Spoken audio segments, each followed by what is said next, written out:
Bonjour à vous. S'éloigner de notre moi pour trouver cette paix à l'intérieur de nous que nous recherchons tous pour pouvoir être connectés à la confiance, à l'estime, à la foi et vivre une vie pleine de sens malgré les incertitudes que nous pouvons obtenir dans la vie, les incertitudes que nous pouvons vivre dans notre vie sentimentale par rapport au matériel, par rapport à l'argent. Bref, toutes ces inquiétudes qui font souvent que nous vivons enfermés dans notre moi qui cherche la sécurité, qui cherche la reconnaissance, qui cherche la possession, l'amusement. Notre moi qui est souvent, je dirais, trop fait d'attentes, trop fait d'interprétation et qui se pose beaucoup de questions.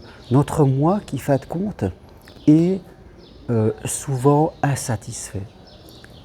Il désire obtenir quelque chose, il désire être en couple, et quand il est en couple, il désire quelque chose de particulier dans le couple. Ça n'arrête jamais. Notre moi, c'est-à-dire l'excès de centrage sur la personne que je suis, eh bien, n'est jamais satisfait et nous poussera toujours, je dirais, à avoir des attentes supérieures.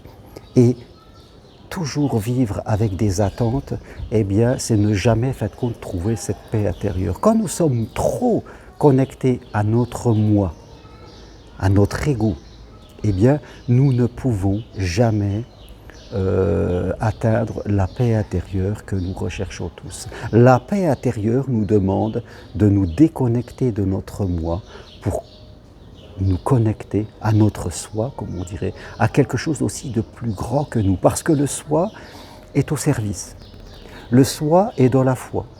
Le soi cherche à être avec les autres. Il cherche l'amour. Il cherche à en donner. Il cherche à partager. Il cherche à se sentir utile pour le monde, pour l'amour, pour les autres, pour les gens. Donc le soi a vraiment une façon de vivre complètement différente du moi. Maintenant, souvent, nous sommes dans notre moi parce que nous avons des blessures de l'enfance. Nous avons des blessures de l'enfance que nous avons rejouées dans notre vie d'adulte, dans notre vie sentimentale, dans notre relation à l'argent ou avec les autres. Voilà, nous rejouons à l'âge adulte nos blessures sentimentales, nos blessures de l'enfance, pas forcément de la même façon, mais d'une autre manière, et nous sommes toujours coincés dans ce moi, et fin de compte, à l'intérieur de nous, même si nous réussissons peut-être dans d'autres domaines, que nous pouvons avoir de l'argent, que nous pouvons être en couple, peu importe, eh bien, quand nous sommes trop connectés à notre moi, il y aura toujours une insatisfaction. Notre moi nous poussera toujours à chercher quelque chose d'autre.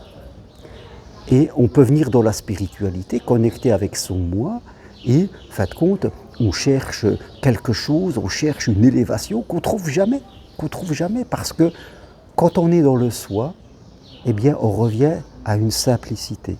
En fin de compte, une simplicité de tous les jours. Tout est déjà à l'intérieur de nous. On se lève le matin et on se demande qu'est-ce que je vais faire pour faire vivre l'amour universel autour de moi.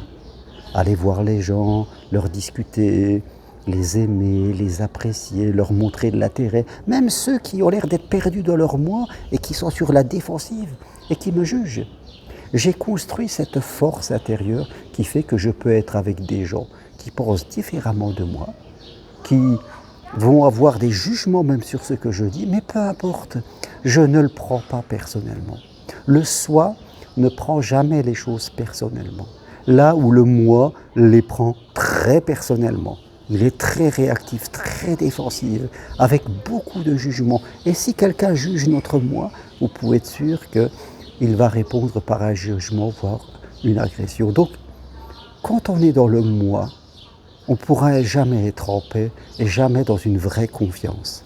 Soit on va vouloir se mettre beaucoup en avant, on va vivre en consommant, soit on va se mettre en retrait par protection, mais quelle que soit la chose que l'on fait, quand on est trop centré sur soi-même, eh bien, on souffre, on n'est jamais dans la paix et dans la satisfaction intérieure. Le moi est incapable de contentement intérieur, là où le soi, lui, est capable de vivre dans la simplicité, dans l'ouverture, dans l'amour, dans le partage, dans toutes les valeurs de douceur, d'amour collectif.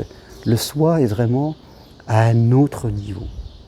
Il arrive que nous faisons la navette entre les deux, mais malheureusement, il arrive que beaucoup de gens soient dans leur moi, et que même le développement personnel nous mette dans le moi, hein, quand on dit « pense beaucoup à toi, réussis à ta façon, prends ta place », vous voyez, dans le moi, il y a beaucoup de mots « moi »,« mais ».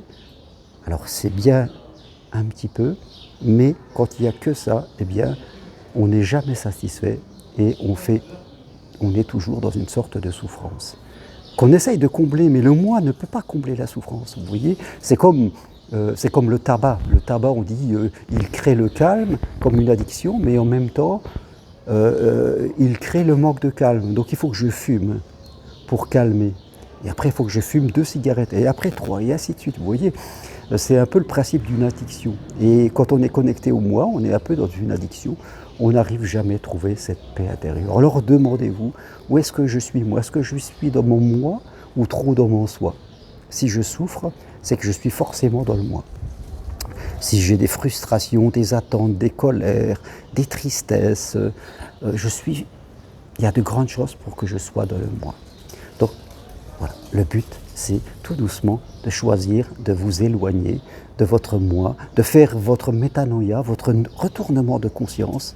Et ça demande, voilà, le premier pas, c'est d'en avoir conscience. Et après, il y a tout un travail à faire que vous pouvez faire avec moi si vous le souhaitez, de chez vous ou sur Compostelle, voilà, ou en suivant mon enseignement pour devenir psychopraticien professionnel. Et après, accompagner les autres pour effectuer, eux, leur renversement de conscience. Merci à vous, à très bientôt, au revoir.